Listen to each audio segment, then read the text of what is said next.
காலத்தை விட மிக பழையது காசி மாநகரம். ஆனால் காசி என்றாலே கங்கையும் அதில் மிதக்கும் பிணங்களும் கலக்கப்படும் கழிவு நீரும் அசுத்தங்களும் மட்டுமே நிறைந்திருக்கும் என்ற பொது புத்தி எங்கும் இருந்தது. அந்த எண்ணத்தை உடைத்து சீரழிந்து கிடந்த இந்திய நாகரிகத்தில் நமது பண்பாட்டு புனிதத்தின் வேரூற்றாகிய கங்கையை பரிசுத்தமாக மாற்றினார் பாரத பிரதமர் நரேந்திர மோடி. கங்கை தாயை மீட் அவளுடைய அரவணைப்பின் கரையில் வீற்றிருக்கும் விஸ்வநாத பெருமானின் ஆலயத்தை சீரமைத்து மாற்றத்தை ஏற்படுத்தினார். விஸ்வநாதர் கோயிலை சுற்றியிருந்த ஆக்கிரமிப்புகளை அகற்றி ஆலயத்தின் பரப்பளவை பழையபடி விரிவுபடுத்தி உலகத்தோர் ஒரு முறையேனும் வந்து தரிசிக்க வேண்டும் என்ற பேரவாவை உண்டு செய்துள்ளார் பாரத பிரதமர் நரேந்திர மோடி.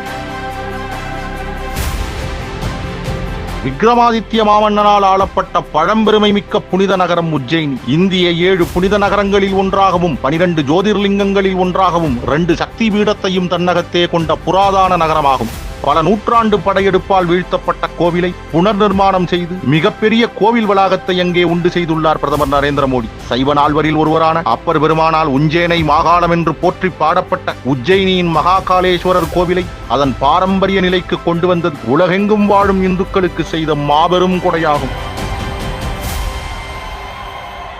பாரத தேசத்தின் மகா காவியங்களில் ஒன்றான ராமாயணத்தின் நடுநாயகரான அவதார புருஷன் ஸ்ரீ ராமபிரானின் புகழை பறைசாற்ற அவரின் பிறப்பிடமான அயோத்தியில் வரலாற்று சிறப்பு மிக்க பகுதியில் பெரும் கோவிலை உருவாக்கி வருகிறார் நமது பாரத பிரதமர் நரேந்திர மோடி. இந்திய கட்டடக்கலையின் உயர் பாரம்பரியம் மிளிர உருவாகும் இந்த ஆலயம் காலத்தை கடந்து நிலைவரும் என்பதில் ஐயமில்லை. இத்தகைய சிறப்பு வாய்ந்த வரலாற்று முக்கியத்துவம் வாய்ந்த ஆலயத்தின் கர்ப்ப கிரகத்தை அலங்கரிக்கப் போகும் பிரம்மாண்ட மணியானது தமிழகத்தின் தூத்துக்குடி மாவட்டத்தைச் சேர்ந்த தமிழரால் உருவாக்கப்பட்டுள்ளது.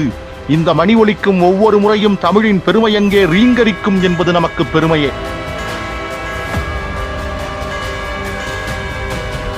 வேதத்தை தமிழாகச் செய்த ஆழ்வார்களின் திவ்ய பிரபந்தத்தை கோவில்களில் ஒலிக்கச் செய்து பிரபத்தி மார்க்கத்தின் மூலம் இறையருளும் அந்த அருளால் கிடைக்கும் மோட்சமும் என்று உலகறியச் செய்த மகான். இறைவனை வழிபட பக்தி மட்டுமே இருந்தால் போதுமென்றும் அந்த இறைவன் மனிதன் மிருகம் சாதி மதம் என எந்த வேறுபாடுகளையும் பார்ப்பதில்லை என்ற சமத்துவத்தையும் பாரத தேசம் முழுவதும் பரப்பிய ஜகத்குருவான ராமானுஜரின் 216 அடி ஐம்பொன் சிலையை தெலங்கானா மாநிலம் ஹைதராபாத்தில் திறந்து வைத்ததின் மூலம் ராமானுஜரின் பெருமையை மட்டுமின்றி 108 திவ்ய தேசங்களையும் இதனுள் அடக்கி அவற்றின் பெருமையையும் நாடறிய செய்திருக்கிறார் நம் பிரதமர்.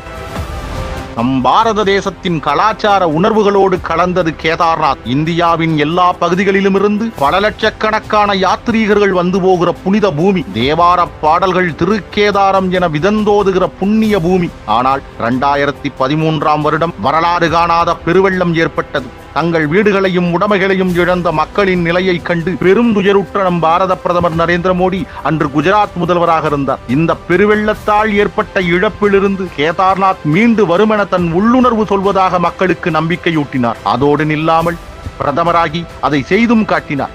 இந்த மறுசீரமைப்பின் அடையாளமாக தென்னிந்தியாவில் பிறந்து தமிழை தாய்மொழியாக கொண்ட ஜகத்குருவான ஆதிசங்கரின் திருவுருவச் சிலை அங்கே நிறுவப்பட்டது. நூற்றாண்டு அடிமைத்தனத்தை உடைத்து இந்தியா சுதந்திரம் அடைந்ததை விளக்கும் விதமாக அமைந்த ஒற்றை பெருமடையாளம் தமிழகத்தில் உருவாக்கப்பட்ட செங்கோலாகும். திருவாவடுதுறை ஆதீனத்தால் அன்றைக்கு பண்டிட் நேருவிடம் வழங்கப்பட்ட செங்கோல் அவருடைய ஆனந்த பவன் வீட்டினிலே கைத்தடி என காட்சிப்படுத்தப்பட்டு இருந்தது. அதை மீட்டெடுத்து இந்தியாவுக்கென தனித்துவமாக உருவாக்கப்பட்ட புதிய நாடாளுமன்றத்தில் தமிழ் தேவாரம் ஒலிக்க செங்கோல் சபாநாயகர் இருக்கைக்கு அருகே பாரத பிரதமரால் நிரந்தரமாக நிறுவப்பட்டது. தமிழ் இலக்கியங்களிலும் வள்ளுவர் போன்ற மெய்ஞானிகளாலும் போற்றப்பட்ட செங்கோலை நிறுவி தமிழகத்தின் பெருமையை உலகறியச் செய்தார் பாரத பிரதமர் நரேந்திர மோடி. காசிக்கும் தமிழகத்திற்குமான பந்தம் மிக மிக ஆழமானது. காசிக்கும் தமிழகத்திற்குமான உறவின் முழு வீச்சை நமது மூதாதையர்களே உருவாக்கியுள்ளார். வடக்கே உள்ள காசி விஸ்வநாதரை தென் தமிழகத்தில் தென்காசி என்ற பெயரில் கோவில் கட்டி எழுந்தருளிவித்தது ஜடாவர்மன் பராக்கிரம பாண்டியன். அதிவீர ராமபாண்டியன் காசி காண்டம் என்ற செய்யுள் நூலை இயற்றினார். தமிழக இந்துக்களுக்கு காசியும் வட இந்திய இந்துக்களுக்கு ராமேஸ்வரமும் கலாச்சார பரிமாற்றம் நிகழ்த்தும் புனித நகரங்களாக விளங்குகிறது. இதில் காசியில் தமிழ்ச் சங்கமம் நடத்தி தமிழர்களின் இந்திய கொடையை உலகத்திற்கே தெரியும் விதம் பாரத பிரதமர் பேசினார், போற்றினார். இது நமக்கு பெருமையே.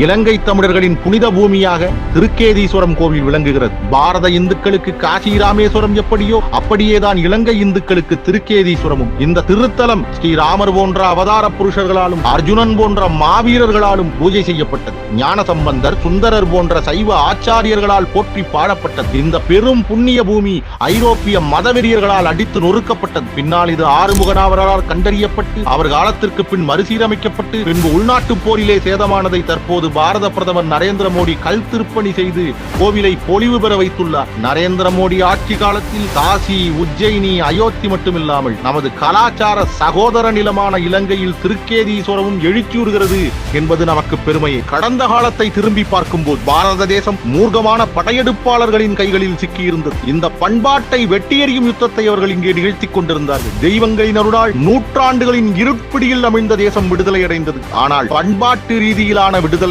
தற்போது நரேந்திர மோடியால் தான் கிடைத்துள்ளது. காலத்தால் வரையறுக்க முடியாத நமது புனித தலங்களை இந்த நூற்றாண்டிலும் அறுபடாத மரபுகளோடு மீட்டெழுப்புகிறார் பிரதமர் நரேந்திர மோடி. மோடியின் ஆட்சி காலத்தில் நமது பல்லாயிரம் ஆண்டு தர்மம் அதன் ஒளிவீச்சு குறையாமல் அரியணை ஏறியுள்ளது.